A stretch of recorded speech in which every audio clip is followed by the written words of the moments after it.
from NOLA with the Forstalls. This is Chats with Chip. One-on-one conversations with my father, mentor, and hero, Chip Forstall. He's an attorney and a lover of all things New Orleans. He's here to share his expertise and opinions with you.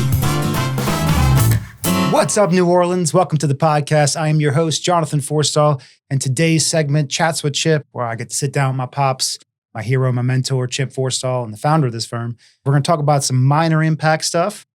But first, what's going on with you? Well, I got to tell you something. It's another good day for me. Another good day? Yeah, I got to tell you something. My baby girl, the 15-year-old, came back from her summer vacation trip on a catamaran learning how to scuba dive.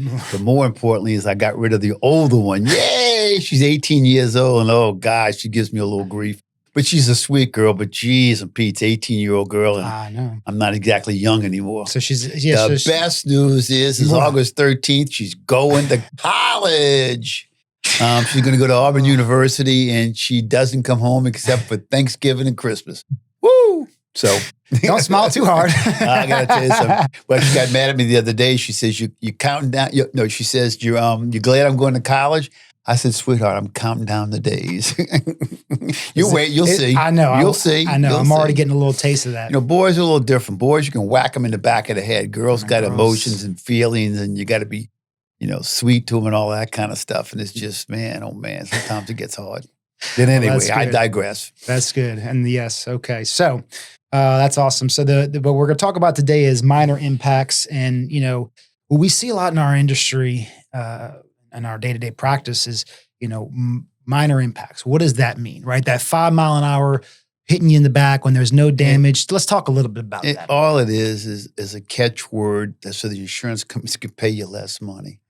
So everything they do, everything they say, it's all about paying less money. And that's all they want to do. I mean, they don't want to pay people for their injuries. So he uses catchphrase saying minor impacts. What people don't understand, well, the insurance companies understand, but they use it as not to pay, is, 30 years ago, 20 years ago, the bumpers were totally different. They didn't have self-absorbing bumpers. Now they do. The bumpers are actually designed to get hit in the back for approximately 5 miles an hour and to virtually cause no damage.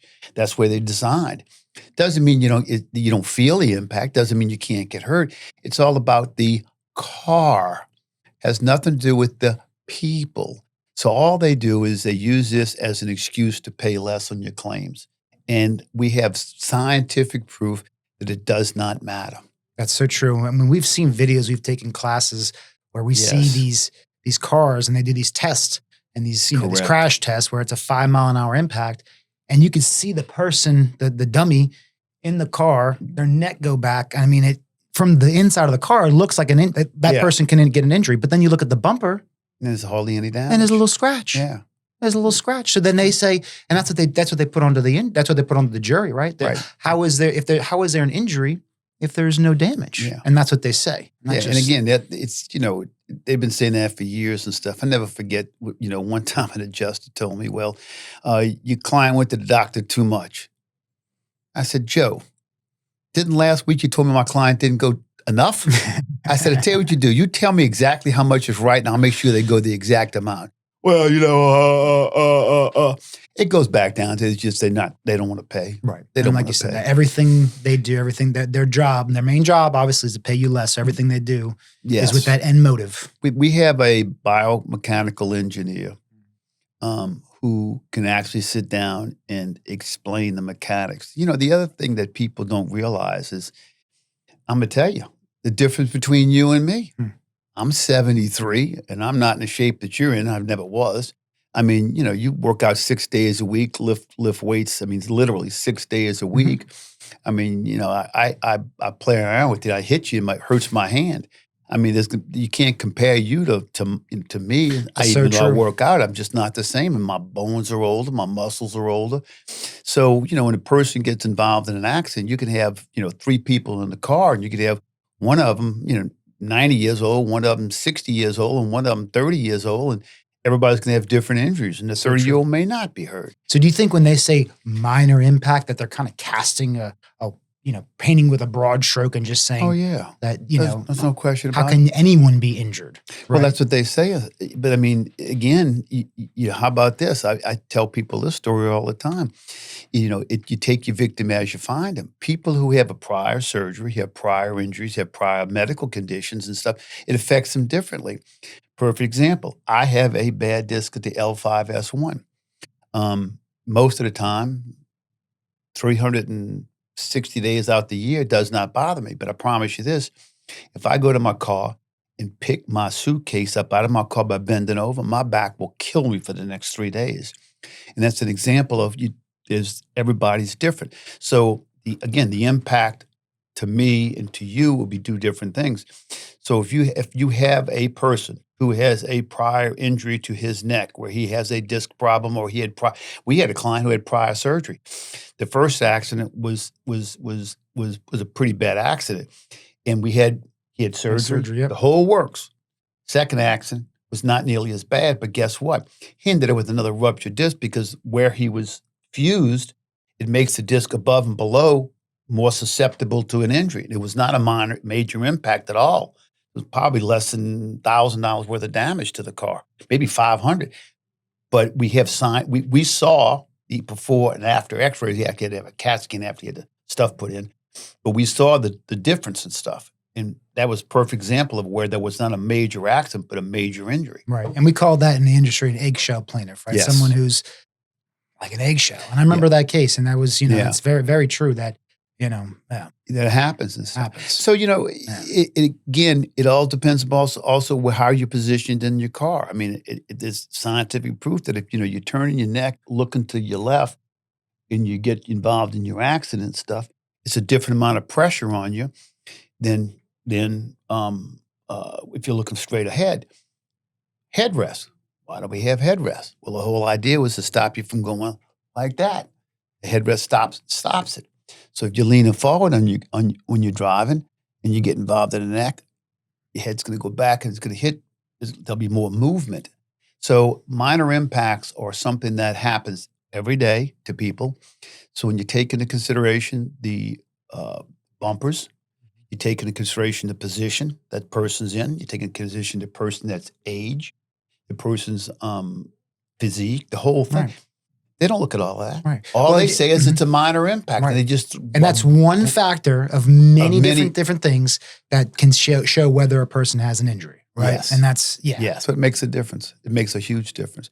And again, if you remember this, the bumpers used to be chrome. Like a metal, you may not remember that, but remember my GTO? Your GTO, yep. Yeah, that's a chrome metal bumper. I got a BMW now. That bumper is plastic. The cover is plastic. Underneath it's metal, but it's plastic. Plastic. Why? So it'll absorb with the little shock absorbers in the back, absorb a hit without causing any real serious damage. Very true. So what are adjusters, insurance adjusters looking for when they say this was a low impact? What are they telling the client if they're telling the client, they're telling me, they're telling the judge, they're telling the jury that you really can't be hurt that bad. And when they'll always say, well, there's not a lot of property damage and stuff, and we make that argument all the time to them. It doesn't matter the property damage. And I got to tell you something, how about this? We've had cases where we've had a client, because we have a lot of repeat clients. Mm-hmm. I mean, we have a lot of repeat clients. Had a client who had an accident the year before and had an MRI. MRI came back negative. Got into an accident, minor accident. And I never forget this. He said, he goes, I was looking behind me and stuff, and I saw the car coming, and the guy got to stop or not. It was not a major accident, but because his head was turned, 3 months into the accident, I guess it was, and stuff, he had another MRI. Guess what? He had a herniated disc. Guess what? Caused by the accident. There's no other And you had an MRI before that accident. That showed the head didn't have one. So how do they fight that? Well, that one, they have a hard time, right? But that doesn't happen. Most people don't have MRIs. But that just goes to show you that the minor impact really is not the end all. It's not. Nope. No, not even close. Not even close. It's one factor of many factors. So, again, I get my insurance company rant. They use every single trick in the book to not pay you or not to pay a person for their injury. It's just, we were talking about this before we came in here and stuff. They were just talking about how much money the insurance companies make. And it was amazing because they said the premiums keep going up and up and up, but the loss ratio is not really that bad. Doesn't keep going up and up. But guess what? One CEO, I think it's Allstate, makes $43 million a year. Holy cow. His CEO makes $43 million a year. Does he really need to make $43 million? Who's paying that money? We are. Mm-hmm. We are. They're sitting on $1.7 trillion. And they make us look like the bad guys. They make us look like the bad guys. And I tell people all the time, whenever you hear that stuff on TV and your legislature is passing these laws, they're not passing the laws to help you. They're taking away your rights. They're passing the laws to help the insurance companies. They say, we're going to lower rates. We're going to pass these laws to lower rates. They don't lower rates. They've never lowered rates. I mean, anybody out there, you'll know. You'll look at your bill. When was the last time your bill went down? They don't go down. Especially in the last few years. They just make more money. Yeah. That's all there is. And that's why, like I said, it's not just the low impact. It's your client had a pre-existing condition. Your client didn't go to the doctor long enough. Your client didn't go to the doctor enough.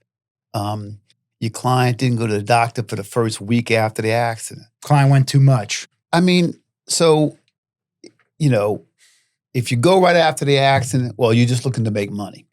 If you don't go, you're not injured. You're not injured. Right. What's the answer? What's the answer? And they'll laugh at you. And they know you catch it. Well, and it just solidifies and really makes true what you're saying, that everything they're doing. Yeah, it does. Because I explain to people all the time. I mean, I think I've sold this on a podcast before, but you get in an accident. I don't even care how minor it is. Your adrenaline starts flowing. Mm-hmm. Adrenaline's designed to get you through a crisis and stuff. It just masks the injury. Yeah, masks the injury. Yeah. So what happens is, a lot of times people say, "Oh, okay, it's not a big deal because they got the adrenaline flowing." And the next morning they wake up, they sore. Okay, maybe it'll go away. And then 2 days later, that hadn't quite gone away, and they land on a heating pad or they're taking some Advil. And then after the third or fourth day, or maybe the fifth day, they say, "Well, maybe something's wrong with me. Maybe I got more than just I'm hurt." Then they come see us. We recommend the doctor. They got their own doctor. They go to the doctor, and they have soft tissue injuries and stuff. They have injuries to their neck muscles, the shoulder muscles, the lower back muscles, and I can't imagine anybody that I personally know, who has not had back problems or neck problems at some point in their life. And go back and ask yourself, what did you do to have those problems and stuff? I bent over wrong. I lifted something that was too heavy. I slept wrong and I woke. Right. That's what happens. As you go, you get that happens to you and stuff. But think about that. So you bend over and you pick something up, and now your back hurts. I mean, you tell me if you get hit in the night, your back can't hurt? Come on. Of course it can hurt. Exactly. Jesus. Yeah. So let's talk about that. After you get into an accident, if it's a minor, minor accident, right? There's not, your car is drivable, it might be only a scratch or a small dent. Yeah. What's the best course of action for that accident victim? If you're not hurt, then you get your property damage and you go your way. But if you're hurt at all, you need to get checked out. You need to get checked out by a doctor. If you don't have one, you come see us, we'll get you set up with somebody and stuff. We have a whole slew of doctors that we use all throughout the city, different doctors. I mean, some of our doctors do workman's comp, they do work for the insurance companies. I mean, it's not, you get them to a doc because you want to get checked out, because exactly what you don't want. You don't want the insurance company coming back and saying, well, you haven't gone to the doctor for 2 weeks. Well, I thought my pain was going to go away. No. You must have got hurt in between. Again, any excuse and every excuse that they can use and stuff. How about the people who they don't go to work because they're hurt? Oh, your client's a lingerer. Why did he go to work? We don't think he's just doing this to make his claim bigger. They go to work. Well, they can't be that hurt. They went to work. I'm telling you, everything that you can bring up, they have a counterpoint to that's just designed to pay you less money. But when you have an impact, I tell people all this all the time, and the city of New Orleans is better. Jefferson Parish is no problem. State troopers are no problem. City of New Orleans had a real problem with getting people out to accidents, but they now have that OSS, yeah. Yeah, OSS. It's a lot better. Yeah. And it's a lot better. They have private people who are ex-police officers, who I know some of them and stuff, because just from 47 years of doing this, they do a good job, and they'll write the reports that come out. So my suggestion is, unless the person is willing to tell you on a video that they were at fault in the accident and give you your insurance information, call the police and get a report. Call the police. And once you get a report, again, my recommendation, whether you see us or see somebody else, but you always go see an attorney. And I'm going to tell you, because you want to make sure that your rights are protected. Absolutely. Even if you just go ask questions. Just come in and talk to us and stuff. You don't have to sign a contract. There's no charge. You just come in and talk to us. We'll talk to you. We'll give you the whole spiel about what happens, A to Z. And if you say, and I've had people say that, let me think about it. Let me see how I feel. And 2 days later, they come back and say, you know what? You were right. It got worse. Right. And they come back. But I mean, we don't pressure them to, so. Never, ever pressure a client. I have never pressured a client, will not, ever will. I don't like to be pressured. In fact, when you pressure me, I will cut off my nose or spite my face and say no. We never, ever pressure anybody. Yeah, we explain, I could tell people, this is what it is. You make your decision. I can give you a recommendation, but it doesn't matter to me. If you tell me no, the answer is no, and I'll back you up 100%. Yeah, absolutely. So what do you say? I mean, because I've had some clients come into the door that, or called me that said they had a minor impact, but they felt kind of guilty filing a claim because it was a minor impact. So they're like, well, I don't want to seem like I'm making a claim because it's a small impact, but I'm kind of hurt. What would you say to somebody that has that kind of thought process? I would tell them the Otis story. My oldest guy, Otis, came in, was an accident. True story. Came in, was not a great big accident. I mean, decent size, but not a great big accident at all. I mean, not probably $1,000 worth of damage or something. This is a long time ago. Went to the doctor for 3 or 4 months. Got discharged. It was Allstate. Got discharged. They didn't make an offer. There was enough money. So I always call them, well, this is what they offered. How you feeling? Well, I'm having this little pain in my arm and stuff. I said, really? What's the problem? Well, it kind of goes down my arm to my fingers. Sent him back to the doctor. Recommended a surgery. Yeah, I don't want to have the surgery. It's not that bad. Called the insurance company up, gave them all the information. They make another offer. They made an offer, not enough money. Long story short, he ended up having the surgery because it got worse. Point being and stuff is you get checked out. Yeah. And even though, and if it's not a big case, they'll pay you a couple of dollars. Right. I'm not going to make a lot of money. You're not going to make a lot of money, but we get you checked out and stuff. Because once you end your case, once you stop going to the doctor and stuff, it is a problem. Right. Or on the other token, if you don't go, fast enough after the accident, if you wait too long, that causes problems. Absolutely. Right? We've had cases where the client waited 3, 4, 5 months, and I know. I mean, they come in and I said, dude, we here. And they were old clients and stuff. I'm like, well, I didn't want to be bothered. I was like, no, I thought it was going to go away. It wasn't that bad of an accident. I'm like, man.